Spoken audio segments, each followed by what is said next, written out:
Welcome to St Killians. In this short video, we'll guide you step by step through unpacking and setting up your candle stand. Start by carefully turning the box onto its side. Using a suitable knife, cut through the tape along both edges. Open one side of the box completely so you can remove the stand easily. Turn the box so the open side faces down and lift the cardboard away. Remove all foam and packaging. Lift off the top retro, then the bottom retro to reveal the water tray underneath. Fill the water tray with water.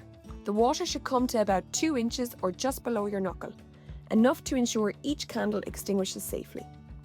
Replace the bottom retro securely.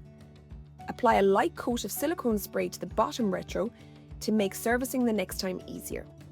Always be sure to follow the safety instructions on the back of the can. Place the top retro back onto the stand and now add your glasses.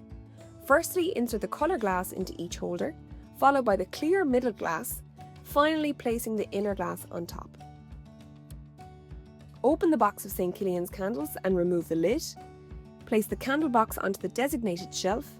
Your stand is now ready for use in your parish. Take your first candle, light it. Welcome to St Killians.